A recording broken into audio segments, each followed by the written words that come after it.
Dr. Michael Greger, welcome back to the American Glutton podcast. Thank you so much. Good to be back. It's been a couple of years, and you have a new book coming out that is about reversing the aging process. Is that correct? That's what it's all about.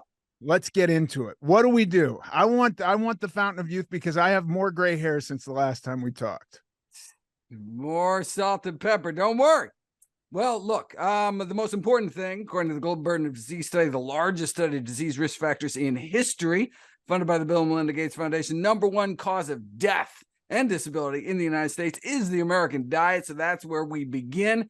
And based on more than 150 dietary surveys in the so-called blue zones, these are areas of exceptional longevity around the world where there's the most centenarians, the most people who live over 100, the longest, healthiest lives. And what's the number one? So they came up with the Blue Zone food guidelines. Number one recommendation for the Blue Zones: eat a diet that's 95 to 100% plant food. So we want to center our diets around whole plant foods.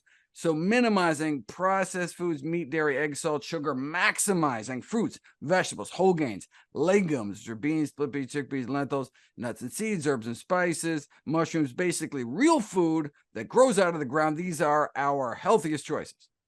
So okay, great. So that's the bare minimum. Do you think, I've been looking at meat a lot lately, and I do eat animal products, which I think I said to you the last time we talked, but I have been thinking more and more about, like, if you look at the kind of nutrition panel of a wild caught axis deer versus a farmed cow, they're very, very different. Absolutely. There's a ton of nutrients that just don't exist in the cow. Right. And I think even if you get like grass-fed meat compared to like factory farmed meat, and the health of the animal that you're consuming probably plays some role in this, right? Oh, absolutely. No, in terms of meat, the healthiest would absolutely be, wild-caught game. Now, this is, game harvested without lead ammunition. That's critically important. Deer, moose, elk, we're talking like 4% fat, which is really how all meat used to be before we genetically manipulated animals to increase their fat content. Go back 100 years, even chicken was only 2% fat. Now 20% fat. There's more fat than protein in chicken, and that's because the industry has selected for these really fatty birds.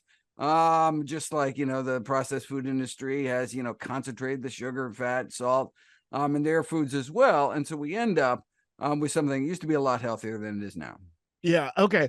Here's just an analogy, and this is everything in my head works in analogies. I have a daughter with type 1 diabetes, and she's had it for 14 years now. But I would notice that if we weren't super diligent with everything she ate and dosing her and making sure her basal insulin was on point, if she had a spike of a high that we then had to correct, and none of this is perfectly scientific. It's all a little bit of a guess. Like the doctor's even saying, let's see what this ratio of insulin to carbohydrates does.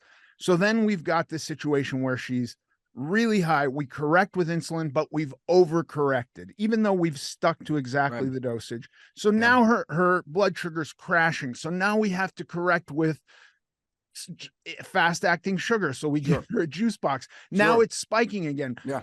So with kind of like dietary stuff, I also have perceived these rash extreme reactions followed by, so we demonize fat a long time ago, and then you see sugar jumping up in everything. So because you got to get people want to taste stuff, so now we have all the sugar. Now there's adverse reactions from that, so they go, well you actually need some fat in your diet, so let's overcorrect the other way and get rid of all carbohydrates and now only eat fat, and now it skyrockets. And just recently, and you're a doctor, I'm not, but correct me if I'm wrong, seed oils have been demonized, and yet the people who are demonizing them are eating almost all omega-6 fats from meats, which play a similar role in the body. So it's just like, what's happening here? The information gets so confusing, and it's just one extreme to the next. And look, the food industry wants it that way. It wants people confused, wants people to have that kind of nutritional backlash. So they'll throw up their hands and put what other crap is put in front of them. Look, the food industry loves this kind of, nutrientism where they talk about macronutrients, talk about vitamins and minerals. Then they can sell you a box of, Day Glow marshmallows with 13, vitamins and minerals in it. Not realizing, of course, the rest of the stuff is just a sugary mess.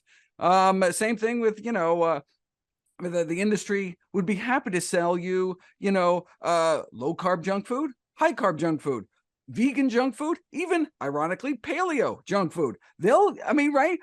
They just want to profit off of whatever kind of trends are out there. They don't care. But when it really comes down to, and we now have really decades in terms of the scientific consensus around the core tenets of healthy eating that goes back decades. There's an organization called the True Health Initiative. You can go to truehealthinitiative.org. This is kind of like the IPCC of nutrition. They got hundreds of the top nutrition professionals in the world to agree on a consensus statement as to what is the healthiest diet for the human species, because there's just so much misleading misinformation crap out there. And spoiler alert, right? It's a diet that's centered, not necessarily exclusively, but primarily around these unprocessed plant foods. And is that because of the food landscape that we live in? Let me put it to you this way. If we were hunter-gatherers, would you be advocating for a plant-based diet? Well, it depends what we were hunting and gathering, right? So, right, are we going back before the Industrial Revolution, right? Right, yes. Then all of a sudden, right. So all of a sudden, fish is different. So, for example, you look at the aquatic food chain. There's the high, basically, we've so polluted our world that our oceans are kind of humanity's sewer, right? Yeah. All the mercury from all the coal plants in China eventually settles in the oceans and builds up the food chain. So the highest levels of the PCBs and dioxins and heavy metals like mercury, etc., build up the aquatic food chain. We can eat smaller fish, shorter lived fish, lower down on the food chain. But right, we want a time machine. It's what we want. Go back before the Industrial Revolution. Now we're talking. Now everything looks a lot different, right? Now there aren't any trans fats. Which we created to, ironically, to go against the saturated animal fats like lard and tallow. It's like, oh, now we have something healthy. Turns out it was even worse. And so, yeah, if you look, the obesity epidemic really just took off, late 70s, early 80s. And what happened was this, the food industry started churning out all this highly processed crap. So absolutely, just going back before the processed foods, we would certainly be able to eat a lot healthier. Still, though, we would be eating predominantly plants. So if you go back, we talk about the Paleolithic diet, which is 2 million years ago when we started using tools, but we actually broke off from our last great ape ancestor 20 million years ago in the Miocene era. And so for the first 90% of our evolution, from 20 million up to 2 million, we were really eating what the rest of our great ape cousins eat, which is almost entirely plant foods, before we learned how to hunt. And then, of course, we learned how to mill grains and boil sugarcane, and then, all hell broke loose. But our physiology for the first 90%, we really did evolve to have these extremely high fiber diets. We have, Paleolithic fossilized feces suggesting we have like 120 grams of fiber a day, which is just totally off the charts. We lost the ability to create vitamin C. Our body used to be able to make vitamin C, but we just junked the DNA because all we're doing is eating leaves and fruit all day. There's no need to make it, and most other animals do. So these are some of the hints that we really were meant to eat a lot of plants, but again, we're not looking at the same kind of really unhealthy animal products that are on the table today. Yeah, it feels like every shift in this is the attempt to solve a problem that then creates a whole domino effect of other problems, right? So like I look around and I go like, well, I think obesity's killing us. And I hope that largely the way we eat today is an attempt for nobody to be hungry, not just to line a few people's pockets, right? Like, I think it starts with there's more people. We have a real demand for food. How do we lower the cost of food for all these people, right? I hope that's instinct number one.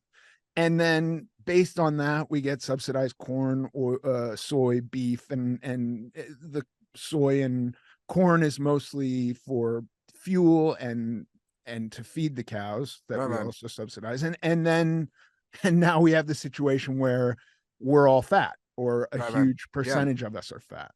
Yeah, so these food, I mean, that's why they're dollar menu burgers, because we subsidize the feed, we subsidize the corn and soy, we also subsidize the sugar industry. Why is taxpayer dollars going to make the worst food the cheapest? Why? Because of the stranglehold within the Beltway over these food interests. I mean, you think of how powerful the tobacco industry was back half century ago, was able to delay regulations for decades. Here, the processed food industry, we're talking about $1 trillion industry. It's not just one industry, many different industries, which are all have their face in the trough. And so the reason that they're selling the worst food is not because there's some kind of conspiracy. I mean, the head of Coca-Cola is not sitting there thinking, how can I contribute to the childhood obesity epidemic? They're thinking, how do I make my shareholders happy in the next quarter? Right. And how do you do that? Do you sell that doing fruits and vegetables, selling fruits and vegetables? Fruits and vegetables go bad. It's the worst possible thing to sell. You can't brand them. What you want is a snack cake that's just on the shelf for a few months. That's how you make money. Or sell brown sugar water in a bottle. It's pure profit. Right? Taxpayer subsidized sugar. It's like just all profit. So it's not, I mean, it's just the system is set up to reward the selling of the worst kind of food. So we're just bombarded every day with ads for junk food and fast food and candy. And so, being overweight, even being obese in the society is not some moral failing. The battle of the bulge is a battle against biology, right? Becoming overweight is a normal, natural reaction to an abnormal, unnatural situation we find ourselves in, where we are just drowning in a sea of excess calories from these, fatty, sugary foods concentrated in calories. And so, I mean, so it's a matter of taking control back over our health, our community's health, our family's health, because unfortunately, these food corporations do not have our family's best health forefront in mind. Yeah. Isn't there a genetic or a natural inclination for a body to want to store fat? Because it's like a Oh, savings account of energy. absolutely. We evolved in the context of scarcity, right? I mean, so it was really all about famine. We need to survive long enough to pass on our genes. So we have this craving for concentrated sources of calories, right? So the honey, ripe fruit, the sugary, the fatty bone marrow, brains, anything that has more calories just to get us over the hump so we can pass along our genes. Same thing with salt. There's no salt shakers on the savannah or no KFC, right? So we have this craving for salt, which got us here. I mean, we would not have survived without it. But now, unfortunately, those same biological cravings are being used against us. The food industry is using those natural biological urges against us to feed us crap to line their pockets. And the flip side of this is you have an industry making a lot of money that's got repercussions, and then those repercussions are also servicing another industry which is making a lot of money. Statins, I believe, are the #1 prescribed medication in America, and soon I believe the new weight loss drugs will overtake statins even. And so that's billions and billions and billions of dollars servicing the effects of billions and billions and billions of dollars. Right. Now, that is really the cash cow of big pharma. It's not like something like antibiotics, life-saving antibiotics that you take for 10 days. Where's the money in that? They want lifestyle drugs. Yeah. They want drugs you have to take every single day for the rest of your life. And like these new weight loss drugs, right? They're all designed to be taken every single week for the rest of your life. And so that is, I mean, so no wonder there's a tremendous boon in these kind of drugs, the blood sugar lowering drugs, the cholesterol lowering drugs, the blood pressure lowering drugs, the osteoporosis drugs, every single day for the rest of your life. That's really where it is. Now you say, well, look, isn't that good that we can just take a pill? I mean, why get off the couch when we can just take a pill? Well, unfortunately, most of these so-called lifestyle drugs really don't work as well as people or their physicians really think so. So, for example, statin drugs, the best we can really get from statin drugs, these cholesterol-lowering drugs, in secondary prevention, which is really where we need them the most, where you've already had a heart attack, known heart disease, trying to prevent another heart attack. Over 6 years, the absolute risk reduction is really only about 2%. So it takes your risk down from 6% over the next 6 years of having another heart attack down to 4%. Now, that's advertised by Big Pharma as a 33% reduction in heart attack risk, which is technically true, right? Going from 6% down to 4%. But you should realize there's really only a 2% absolute risk reduction. So about 1 in 50 people will benefit, and the other 98% really won't. Now, look, on a population scale, that's millions of lives in the balance, right? So if you are unable or unwilling to clean up your diet and improve your lifestyle, well, then these drugs can, on the margins, save lives, but not as powerful as treating the underlying cause of these diseases by doing simple things. And I really want to emphasize that. I guess my book is like enormous, got 13,000 citations, it goes on, really gets in the weeds, but it's important to take a step back. We're not talking about drastic changes here. It's not all or nothing. Even basic, simple, common sense lifestyle factors can literally mean a decades of life, living a decade of life longer. And that is not smoking, not being obese, regular exercise, and eating more fruits and vegetables. Those simple things can mean the difference of a decade life on this planet. And it's never too late. It's never too late to start eating healthier, never too late to stop smoking, never too late to start moving. Yeah. Okay. Let's go down the checklist. I quit smoking 18 years ago. Fantastic. I still use nicotine. How do you feel about that? Do you want to yell at me? Oh, well, I mean, it'll actually reduce your risk of getting Parkinson's. There we go. I like it. I'll take it. I'll take it. I have just won this argument with my wife, and I'm going to cite you. Okay. I lost 300 pounds. Check to amazing. obesity. That's good. Here, I just want to paint this picture for you. I had beautiful blood work as I was losing weight. My blood work was miraculous. I love it. As I maintained my weight, my LDL crept up. Yeah. And when I discussed this with my physician, he said, "How much fiber do you eat?" And in fairness, I didn't eat none, but I wasn't getting nearly what he wanted me to do. Sure. Oh, good. So good. I increased my fiber, but I want to say that was really tough on my GI tract. Like I had a lot of distress at first. I was able to push through and get through it, but it took a couple of weeks. Yeah. And I would just posit that anybody who eats a standard American diet, who then goes to this increase, could be in for some discomfort at first. Do you have any tips? I'm so glad you stuck with it. That's critically important. It all has to do with our microbiome. So our microbiome, the bugs in our gut, I mean, if we've been slathering our guts with, cheeseburgers and milkshakes our whole lives, I mean, we just don't have these fiber feeders down there, which are really the healthiest bugs that produce these so-called postbiotics like butyrate, which improves our immune system, decreases inflammation, reduces appetite, all these beneficial things. But that's the fiber feeders. If we don't feed the fiber feeders, they're going to die away.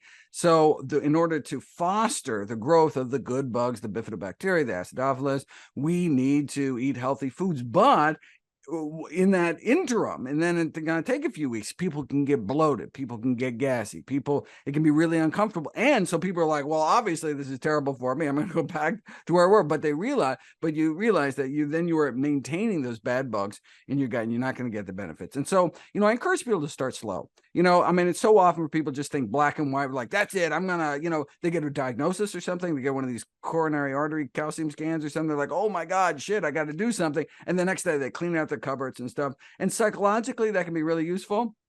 But if you're experiencing those kind of symptoms, I would dial it back. Doesn't matter what you eat today or tomorrow, and certainly not birthdays, holidays, special occasions, but really what you're going to eating literally over the next decade. Like, what are you going to eat on a daily basis for years? And so it's got to be sustainable. It's got to be something that you enjoy. And so however long it takes you to really lock in that healthy diet, you should take that time. So, and so studies show, you add beans to somebody's diet.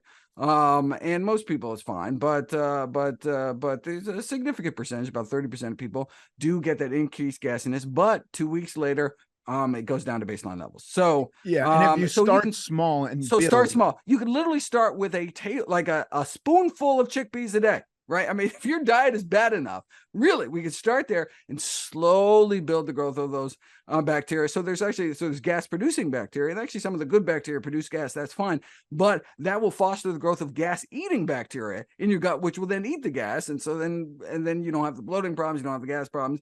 But again, it takes time. Start slow. Stick with it. This is the healthiest way to eat. It just may take your body to get there. And the worse you were eating before, the longer it may take. Okay, another question. Is there a difference for the way your gut bacteria is going to process this stuff in, like, let's say I take egg whites or something and blend it with spinach and make that into and cook that. Is that going to be as beneficial to me as eating a handful of raw spinach? Am I losing something by blending it? Oh, no. No, I mean, if you actually blend it, you actually get more nutrition. In fact, you can Oh, get 3 times the lutein, which is one of these eyesight saving, brain saving carotenoids that are found concentrated in dark green leafy vegetables, critically important for brain and eye health. And you get 3 times more in your bloodstream eating the same amount of spinach that's blended compared to whole. oh, So no wow. matter how you chew, you're not going to be breaking open all those cell walls, which are made out of fiber, indigestible. And so mincing it up can increase it, even if you just mince up spinach, but blending it, like making some kind of green smoothie or pesto or something like that, that's how you release all that nutrition. And so, yeah, so same amount of spinach, 3 times more nutrition in your blood supply rather than just flushing it away. And would this also be true for chickpeas? Like a tablespoon of hummus is fine. A tablespoon of chickpeas is fine. I realize there's some other stuff in there, maybe a little bit of olive oil and tahini Right, and right, lemon. right, right, right. No, no. Yeah, I mean now when it comes to kind of whole grains and legumes, by eating them whole rather than blended up, we can actually retain some of that starch for our good gut bugs. So no matter how well we chew, there's going to be intact cells that make it down and actually bring some more prebiotics to our good gut bugs. And so you can actually, by randomizing people to eat either nuts or nut butters or powdered oatmeal versus rolled oats, or hummus versus chickpeas, you can actually get a greater stool bulking eating the exact same amount of food. It's because most of stool is not undigested food. It's actually bacteria, pure bacteria, literally trillions per teaspoon. And when you feed them those intact whole grains and legumes, enough makes it down there that they can multiply and produce all those good postbiotics that are healthy for us. So we blend our grains, Right. ideally, but try to eat the rest of our plant foods intact. Okay, amazing. And I love oatmeal. I guess I have put a tablespoon of oatmeal into a protein shake before, but that is so rare. So that's not a concern for me. But I will say that I've even done, like, here's how I make oatmeal, and I'm adding, chia seeds, and I'm Great, cooking it with apples and stuff like nice, that, and it's delicious, and cinnamon. I great. always get a ton of people commenting that oatmeal is poisonous because there's some phthalates. I don't even know what that Right, is, right, to be right. honest with No, you, no, but no, no, no, no. So yeah, no. There's a number of so-called nutrient inhibitors, one of which phytates. phytates. This was based on studies done on puppies about a half century ago. In people, they actually don't bind minerals. That's what the concern. We were concerned about the softening of bones in dogs fed high phytate diets. That does not appear to be a problem in people, and in fact, they appear to have anti-cancer compounds. So the more phytates people eat, actually, the lower rates of cancer they have. So that's not a concern. The only really concern in that whole sphere of nutrient inhibitors are oxalates. There are a few high oxalate foods: beet greens, Swiss chard, and spinach. That if you eat literally cups a day, multiple cups a day, you can run the risk of getting oxalate kidney stones, which can be very painful. Also, eating more than a cup of nuts a day, you could run into some oxalate problems. Chaga mushroom powder, even over a spoonful a day. Oh, star fruit. We should stay away from star fruit. Even just a couple star fruit is too many oxalates. So if you're going to eat cups of greens a day, and look, dark green leafy vegetables are the healthiest food on the planet, I would just encourage you to eat any of the other greens, like, kale and collards and arugula and bok choy, all those other ones, which are low oxalate, and you can just kind of eat unlimited quantities. Okay. And I don't have to worry about any of this with like a broccoli or a Brussels sprout. Absolutely. Although you do want to, speaking of improving your absorption of nutrients and greens, we need to have some source of fat in our stomach the same time those greens are consumed, because the carotenoids are fat soluble nutrients. So, for example, if you just eat salsa alone, very little of the lycopene, that red pigment in tomatoes, which is so helpful in reducing prostate cancer risk, etc., very little actually makes it into your bloodstream. Add a little avocado, all of a sudden, more of that lycopene makes it into your system. Same thing with a salad. If you have a salad with a fat-free dressing, no nuts, seeds, nothing like that, it's almost as if you never ate the salad at all, because the carotenoids, like the beta carotene, the carrots, actually don't make it in your bloodstream because there's no fat in that meal. So fine, if you want to have a fat-free dressing, but add some walnuts, add some pumpkin seeds, add some chia seeds, add some flax seeds, put some avocado in there. You need to have fat in your stomach at the same time you have these vegetables. Otherwise, you paid for all this food, but it's not making it into your system. Do you not even get the fiber benefit from Oh, them? you do get the fiber benefit, and you get all the water soluble nutrients, right? Like the vitamin C and the folate. Also, I mean, so it's not like it's useless, but you want to just maximize, right? I mean, if you're going to choose to eat really healthy food, you might as well get all you came for. And just Jem, because now I'm going to be very stressed out every time I eat vegetables that I have to have some fat. What amount is necessary? Like if I have no, very little. So a quarter of an avocado is more than enough fat for an entire meal. And just a few walnut halves. So it's really not much. It just creates this kind of emulsification in your stomach and aids in the digestion. We can get those nutrients into our lymph, into our bloodstream. And so, yeah, it does not take much to get the benefit. Yeah, because I'm very bad when I take the restriction off fats. It's terrible. My wife once said, like, you have to measure your olive oil, and I was like, no, this is a tablespoon, and it was closer to a quarter cup. You know what I mean? Like, oh my God. I mean, thing. I mean, that is the most calorically concentrated food on the planet. 120 calories in a single tablespoon, right? Yeah. So yeah. And you just get so much energy. But there is something too for me where I was super scared for a long time. I was not eating carbohydrates at all. Okay. And I would stall on my weight loss and be like, what is this? And then I'd starve myself and lose weight again, but like be miserable. Yeah. And then I lowered my fats and I allowed carbohydrates, but I found that carbohydrates really, to me, don't taste good. Like there's no, if I think about a pizza as a carby food, the reality is there's probably equal or more energy coming from fat. From the fat, in right? The pizza, it might be less grams of fat, but net more energy. Right. Because it's more than twice as many calories per gram, right? Exactly. Yeah. So these are all the things that I obsess over now. And, knowing that it's okay or necessary to have a little bit of fat with my veggies, that's fun. Yeah.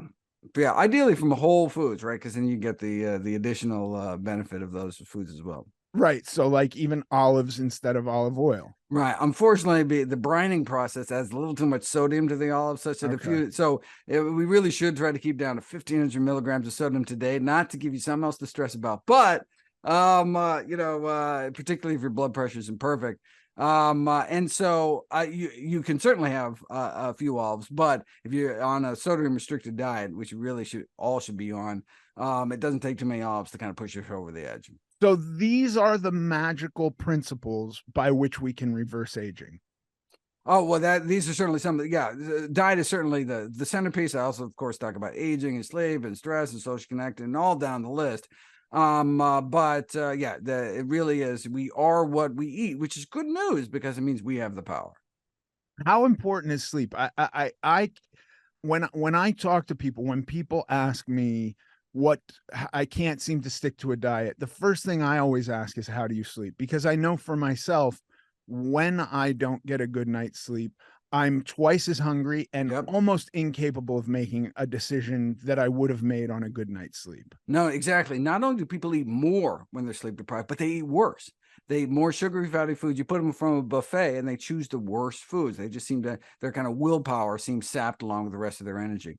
Another critical important piece about sleep is immune function. So you can actually drip the cold virus into the nose of people randomized after an all-nighter or not. And those who were sleep deprived 5 times more likely to actually come down with a cold. So of course there's 100% infection across the board. Every single person got infected because they had the nose, but most of those who had enough sleep didn't even know.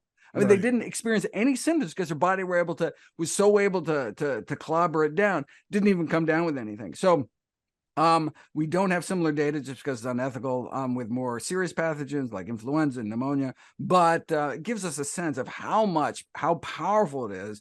Just getting regular amounts of sleep can get also better efficacy in terms of vaccine effectiveness after sufficient sleep versus cutting down even a few hours a week.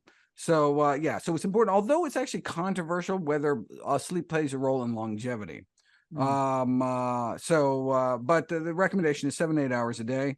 And how could it not, though, if yeah. if it's not controversial that sleep is such an important kind of ingredient in all this other stuff?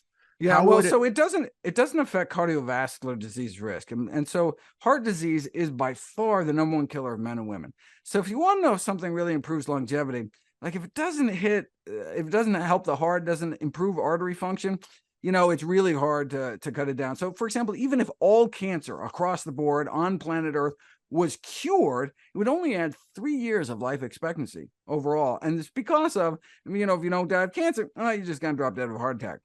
Right. So cancer is now our second leading cause of death.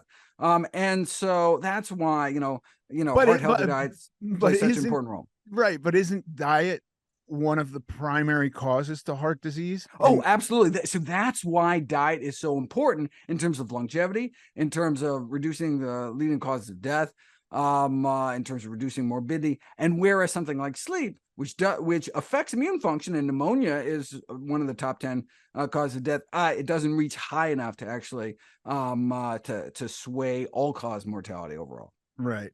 I feel like this is just a loophole that somebody's using to not promote good sleep hygiene. And how do you make money? I guess you make money in Well, I beds mean, you may. There's probably more money to be made in the kind of sleeping pill industry, and Right. here's my sleeping gadget, Right. Oh, I mean, versus to stay up all night. We have devices that are connected to every other human on earth that we keep with us at all times, that I'm as guilty as the next guy, but I know this is what disrupts my kids' sleep. Looking at phones, like TV, and then we have things that mask our lethargy in caffeine. You can't go 10 feet in America without bumping into something that's caffeinated, including your brown water that they're selling. Right. No, exactly. And it certainly has to do, I mean, in terms of saving lives, sleep deprivation plays a serious role in car accidents, for example. Right. And so, I mean, there certainly are pathways by which not getting enough sleep could literally lead to your early demise, but just on a population scale, it doesn't seem to move the needle. I think if you look at the amount of people that struggle with adherence to a specific diet, and you do some correlation with how they're sleeping, I think it's a very easy sell to say, like, fix your sleep. That's it's easier to eat healthier. And presumably, although I haven't seen the data, presumably people who are less exhausted a day are more likely to do a regular exercise routine. Right. So you can imagine also, and look, maybe that's why they're picking up the cigarette, because they need that little boost because they're so tired. So yeah, you can imagine how a lot of these lifestyle factors really come together. Yeah. What else? What are some other things that will keep it? Oh, recently I read, I think it's for the first time ever that women in America now officially live longer than men. Oh, that they have in every population ever studied since time immemorial. Okay, well then didn't they just get a 6-month boost Oh, recently? did they get a boost? I believe Yeah. men just on average lost 6 months of lifespan. Yeah. Yeah. Part of that is the opioid epidemic, which seems to preferentially affect men. Yeah. Life expectancy maxed out in 2014, and then started to decline for the first time in U.S. history. And that was primarily due to the obesity epidemic, where we were raising for the first time a generation of children living on average shorter lives than their parents. And this was before COVID. I knocked about 2 years off our life expectancy. So we got a lot of we got a lot of work to do to boost us back up. But most of that really is within our control. And so that's, the good news I want to push along with all my work. But the aspect of it which is within our control is not a huge money maker. So there's no global push or national push for it. Yeah, unfortunately, right. There's really not enough. I mean, certainly it pales in comparison to the money that's being spent to, get people to, sit on the couch and eat ice cream. Right. Yeah. Last night I had a very random thing happen. A woman came to my door with a big bag of McDonald's, and I was like, "What is this nightmare I'm living in, where a stranger is presenting me with a big bag full of What? McDonald's food?" And like McDonald's, like I'm a sober person, but you can't be sober from food, so I have like guardrails about certain things I am abstinent from. McDonald's is pretty much one of them. Like I don't mess with McDonald's. That's a good policy. Yeah. And here's a woman just trying to present me at my front door. And I was like, what is this? This is like a horrible thing. If you had a big bag of booze, I would be equally horrified right now. Right. What's happening? And she was a Postmates delivery person who just had my number, but was on the wrong street. So she just come to the wrong house. Funny. And I was like, this is so crazy. How surreal. Yeah. And I don't see commercials outside of like when I'm in a hotel and I just turn on TV, because we don't watch TV in my house like that, but it's all drugs and food, for the most part, or class action lawsuits about drugs and food, Exactly. But there does seem to be a lot of work that needs to be done. Yeah. We used to be able to have better control over our food environments. But I mean, and you thought, look, COVID could have been a blessing, right? All of a sudden you're not walking in front of the, donut store every morning, right? You have more control over your food environment. But then along comes like Uber Eats and Instacart, and all of a sudden you can get all the crap literally, to your door.